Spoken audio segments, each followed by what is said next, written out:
Assalamualaikum warahmatullahi wabarakatuh. Baik, di pertemuan keempat ini kita akan belajar tentang teks eksposisi analitis.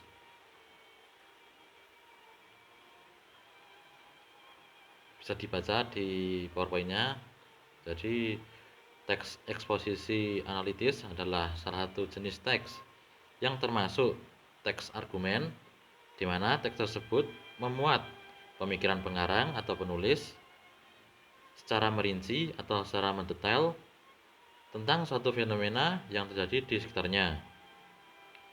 Teks ini memiliki fungsi sosial, yaitu untuk meyakinkan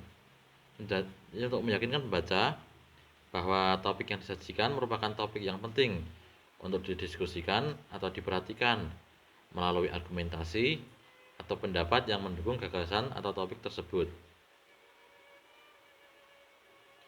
Yang selanjutnya, struktur teks eksposisi analitis.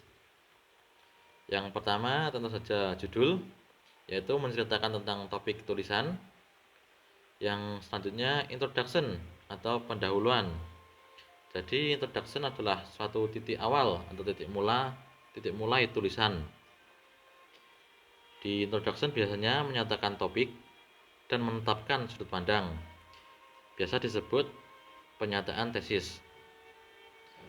Nah, di introduction ini pernyataan yang digunakan harus berupa pernyataan emosional atau pernyataan yang menimbulkan pertanyaan sehingga menarik perhatian. Yang selanjutnya menampilkan suatu preview poin-poin yang akan dibuat untuk mendukung tesis.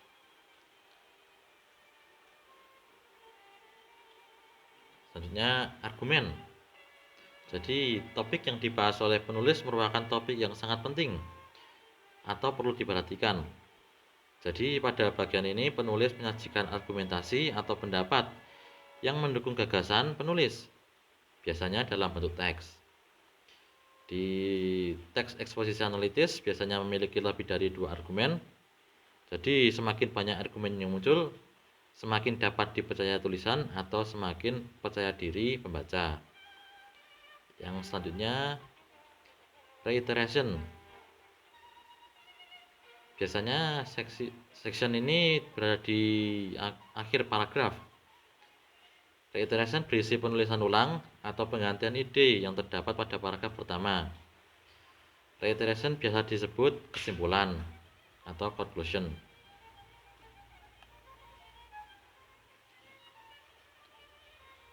Selanjutnya, language feature of an exposition text. Jadi, apa saja unsur kebahasaan yang digunakan di teks eksposisi? Yang pertama, menggunakan kata-kata persuasif deskriptif dengan konotasi emosional untuk menekankan sudut pandang. Kata-kata ini bisa jadi positif, bisa jadi negatif. Contohnya, daripada menggunakan bad, gunakan fantastis, gunakan appalling, unfavorable, ghastly, atau terrible.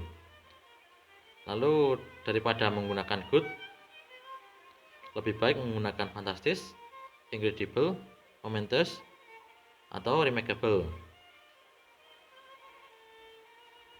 Yang selanjutnya bisa dibaca sendiri. Lalu yang kedua, menggunakan present tense seperti lion sleep, I eat, atau cheetah runs. Yang ketiga, menggunakan kata kerja mental seperti saya percaya atau I believe, I prefer, I agree, I doubt, atau I disagree. Yang terakhir, menggunakan kata kerja saying atau saying verb untuk mendukung argumen seperti people say, it said, atau research indicators, dan lain-lain.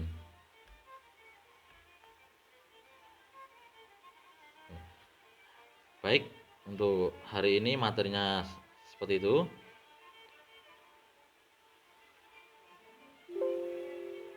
Jika sudah menonton sampai selesai, kita akan melanjutkan diskusi di WhatsApp group. Jadi sekian, terima kasih telah menonton. Wassalamualaikum warahmatullahi wabarakatuh.